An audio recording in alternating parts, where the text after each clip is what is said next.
All right, so you're welcome to Tenelize Lead&Enter training for um, tertiary students. About a week or two ago, we started with our discussion on becoming an executive. Becoming an executive. What are some of the things you need to do or you need to know before you become an executive? So probably maybe I'll just go back a little with a slide. So those who couldn't join us from the very beginning will have what we went through as the last 2 weeks. So with 5 minutes, let's see what we did last 2 weeks.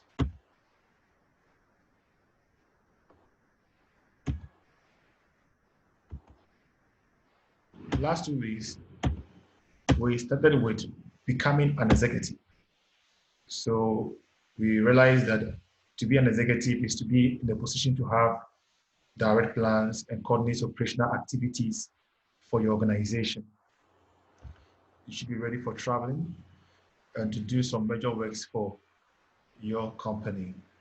Now, these are the three main skills that we actually spoke on last week with regards to becoming an executive.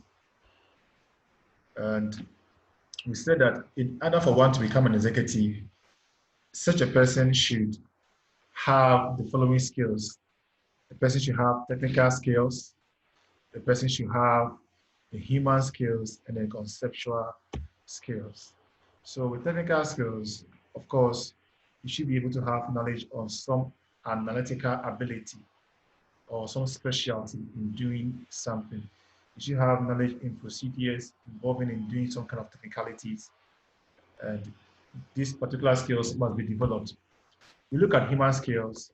With the human skills, you should have this attitude of being able to work with groups, individuals, being able to relate to other people, and it's very essential when it comes to human skills.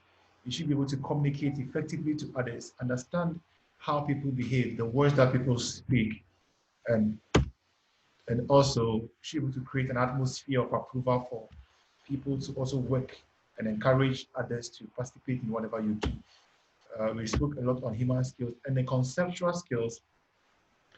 With conceptual skills, we actually focus on how you think and how you recognize these relationships and also perceive them together in working. We said that it includes recognizing how the various functions of the organization depends on one another. Okay, so with conceptual skills, it is the ability to be able to combine the individual skills, individual technicalities together to achieve a common purpose. And with conceptual skills, one should be able to have success in any decision making, because if your conceptual skills between people are very unique, you are able to have success in putting them together to achieve a common goal. So for example, an important change in marketing policy is made.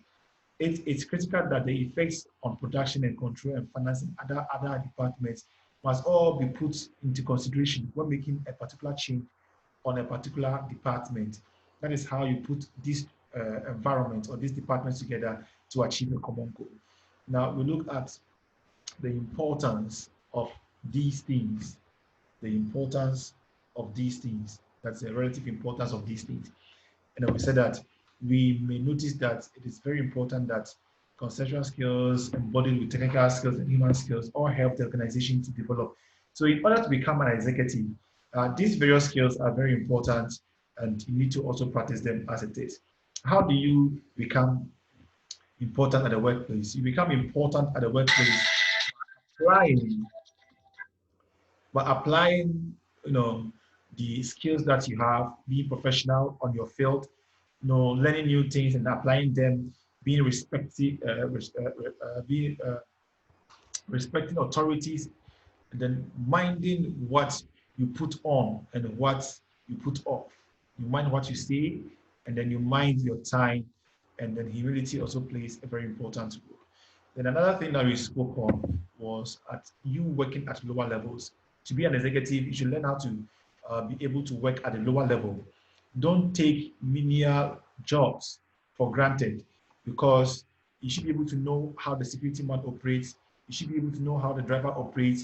You should be able to know how some simple works that do not have to play executive role operates. An executive should be able to know how the chef operates. An executive should be able to know how anybody on the field is able to work, and it's very important. Most people who are promoted to top level are those who have been able to work on the lower level with the classification. So you classify yourself on the lower level, you work very well. So when your promotion comes or when you are elevated to the higher level, then you can work efficiently on that. So become an executive by going for a lower level job to demonstrate how your worth is. So maybe these are the various things we learned last week. We will look at this week.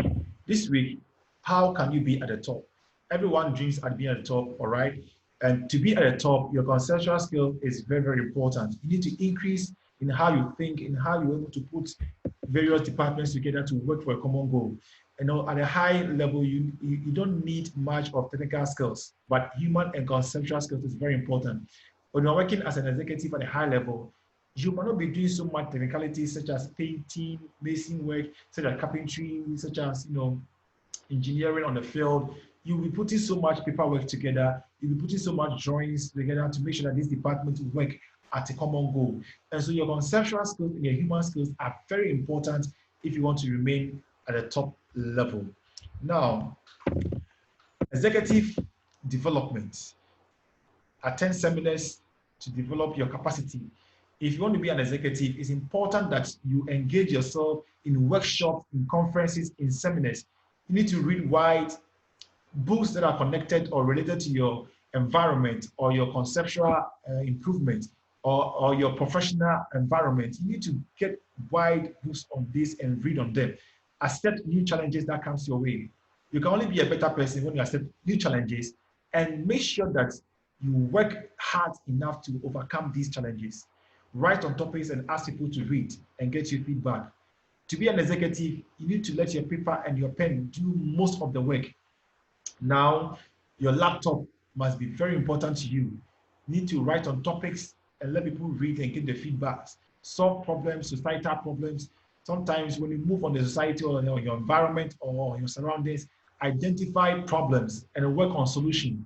An executive should be able to identify problems and work on those solutions, because those solutions are those that brings us the cash that we need in our pocket. So you need to identify these ones on your environment. Take mentors and follow them to learn. One thing that you need to do is to identify people and follow them. Be around people who are successful, people who are related to your kind of field. Learn to have mentors and do very much well to follow them. Sometimes you can follow them indirectly. You don't need to physically get in connection with them before you can follow them. I mean, you can follow your mentors far from where they are. Now, social media, because of social media, you can follow mentors on their profiles and on their accounts. And then you also may copy what they do to learn more. Serve your seniors with gladness. There are people that want to be on a higher level of position, but they are not able to serve those on a higher level. It's always said that the anointing that you respect is the anointing that you attract. So the executive member or the executive level that you respect is the executive level that you attract. To be an executive on a high level, it's very important that you respect or you serve seniors with gladness. Get mingled with seniors on those executive level.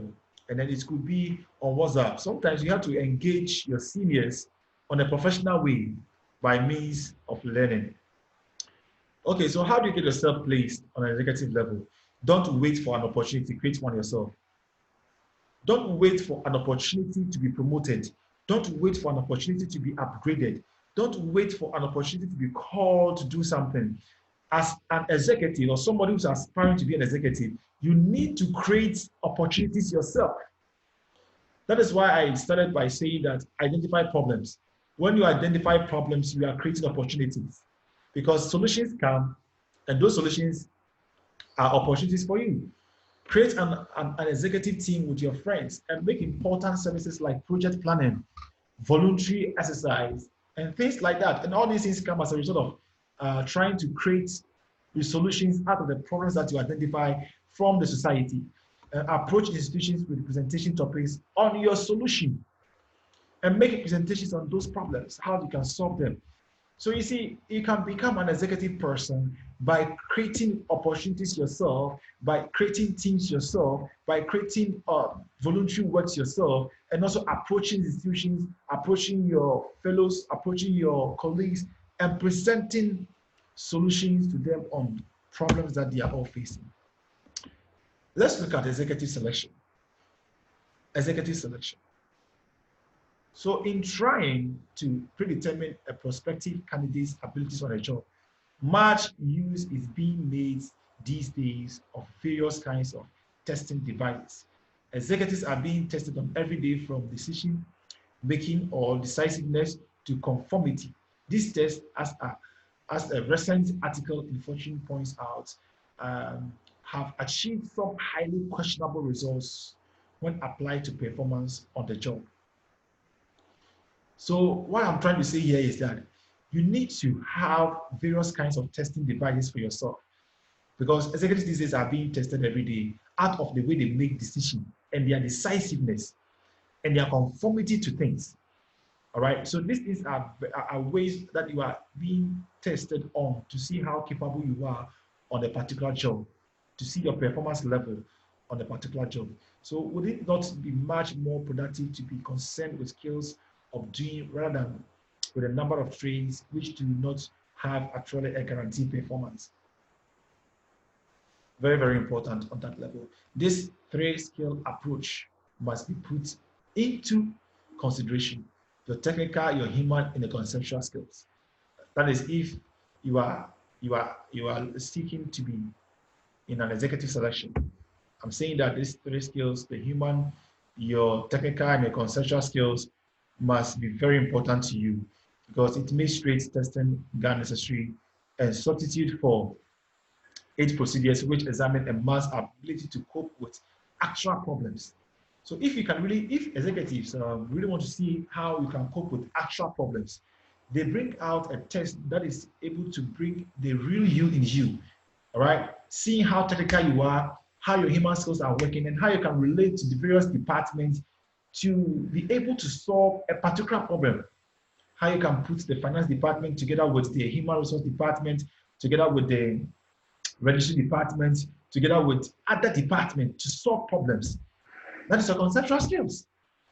All right, and this approach suggests that an executive should not be chosen on the basis of their apparent possession or just because of their behavior or their characteristics on a particular thing. All right, so your professional skills that comes out of your technical and human and conceptual skills is very, very, very important. And how do you develop these skills? And as I said earlier, on seminars, going for seminars and conferences and workshops are very important. In as much as these are very important, for many years, people have contended that leadership ability is inherent in certain chosen individuals, which probably some might say that I'm not a leader by birth. I don't have leadership qualities, all right? But are leaders born or they are made? Born executives, born salesmen, or do they learn, do they acquire the skills, or the skills are inbuilt? It is undoubtedly true that certain people naturally or unnaturally possesses the greater attitude or aptitude or ability to have certain skills. But you can also bear with me that research shows that there are people with strong aptitudes and abilities that they can actually prove their skills through practice and training. So the old adage goes that practice makes perfect. When you identify a little trait in you, you need to polish it, you need to work at it, you need to do more on it, you need to exercise, you need to have more practice on it to be able to have an improved performance, all right, and be effective on the job. So this is how you can develop your skills. So learning by doing is also part of developing your skills. How do you learn by doing? How do you learn by doing? This conceptual skill implies learning by doing. Different people learn in different ways. So you can learn, you should know your way of learning. Some people learn by hearing. Some people learn by seeing, others learn by doing. But the most important way or the most effective way of learning is by doing. You see, you hear, and you practice. I hope you hear what I said. I said you see, you hear, and then you practice what you have seen. More practice will help you to be able to do well. So if well done, training in these basic administrative skills to develop executive abilities more surely and more rapidly than through unrecognized experience. What then are some of the ways in which this training can be conducted? All right. So the training can be conducted in several ways, but as I said, if you want to be an executive, identify a mentor. If you are able to identify a mentor, then you can learn, you can see, you can hear, you can practice, and then sometimes you make yourself accessible, and other times you make yourself, available for results, right, or for feedback.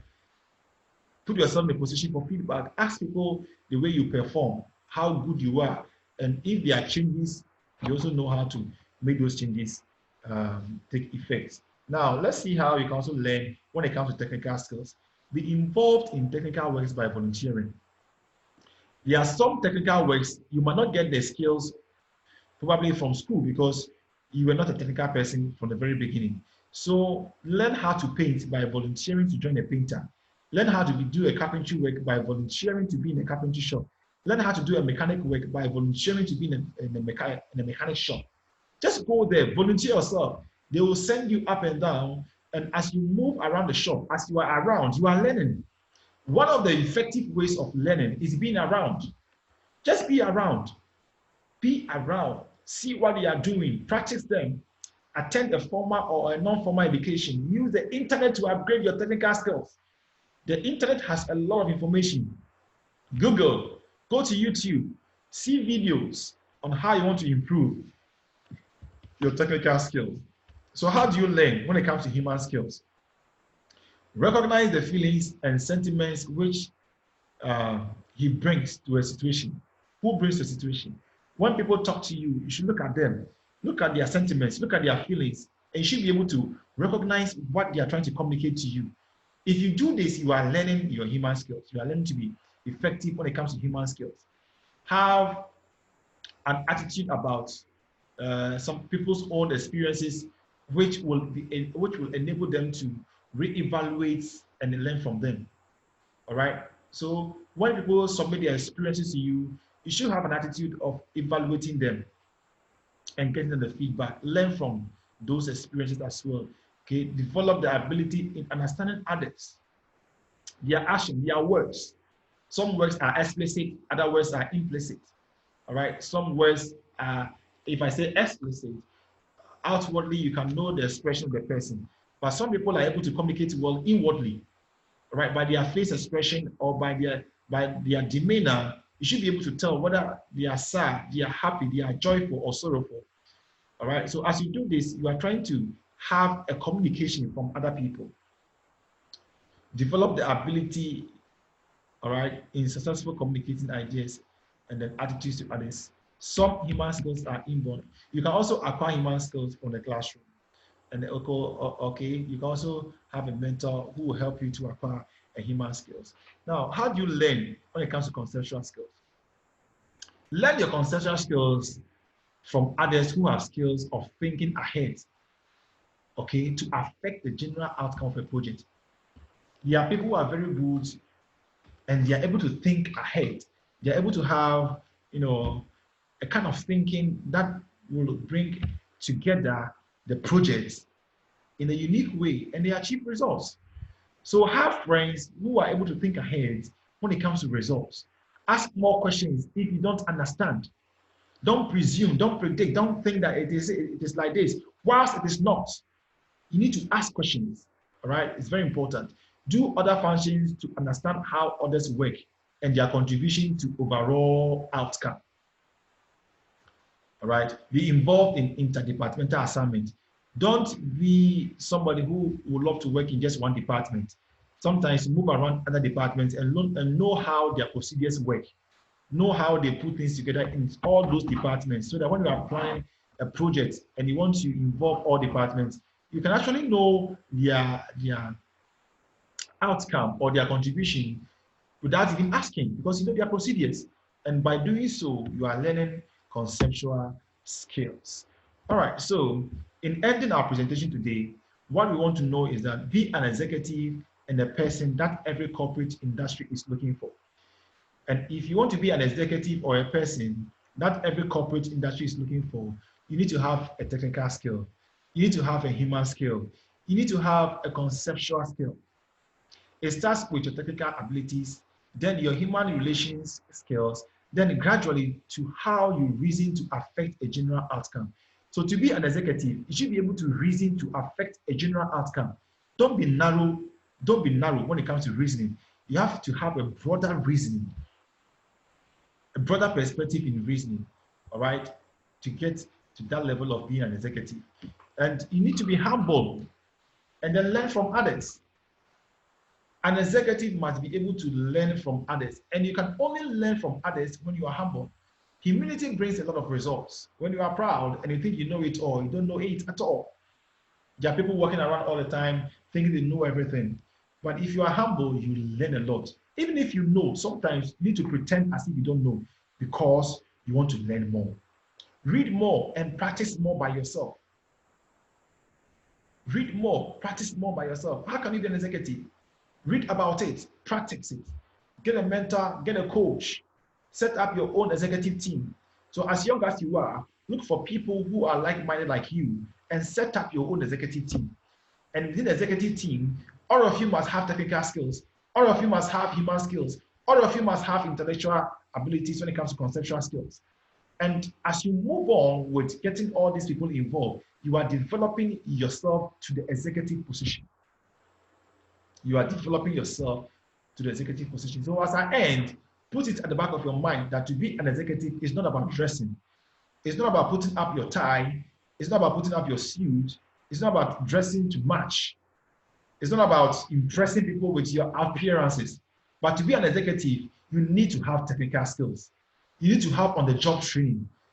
You need to be able to relate with human beings perfectly. And above all, you need to combine various departments, various broader perspectives when it comes to thinking to achieve a unique result. Thank you so much for being with me. Like this video, share the video, and then join me next week on Lead and Enter. Bye for now.